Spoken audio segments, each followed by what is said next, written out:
টাঙ্গাইলে বিভিন্ন রাজনৈতিক ও সুধীরদ্বন্দ্বের সমন্বয়ে রাজনৈতিক সৌহার্দ্যের সংস্কৃতি এগিয়ে নেওয়ার পরিকল্পনা বিষয়ক কর্মশালা অনুষ্ঠিত হয়েছে।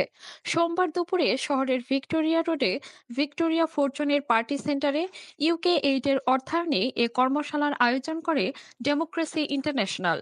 কর্মশালায় রাজনৈতিক সৌহার্দ্যের ধারণা, রাজনৈতিক পরিসরের ধারণা, রাজনৈতিক সৌহার্দ্যের চর্চা সমুন্নত রাখার গুরুত্ব ও কৌশল ও রাজনৈতিক সৌহার্দ্যের চর্চা এগিয়ে নেওয়ার পরিকল্পনা বিষয়ে আলোচনা করা হয়। কর্মশালায় টাঙ্গাইলের যানজটের কারণ, সমস্যা ও সমাধান, বজ্র ও ড্রেনেজ ব্যবস্থা ভবিষ্যৎ পরিকল্পনা ও জলাশয় বাঁচানোর মতামত উপস্থাপন করেন। কর্মশালায় অংশগ্রহণকারী সকলের পরিকল্পনা উপস্থাপনের বিষয়ে প্রধান অতিথি হিসেবে উপস্থিত থেকে আলোকপাত করেন টাঙ্গাইল পৌরসভার মেয়র এস সিরাজুল হক আলমগীর। অনুষ্ঠান পরিচালনা করেন ডেমোক্রেসি ইন্টারন্যাশনালের ময়মনসিংহ অঞ্চলের senior regional manager Nargis Akter.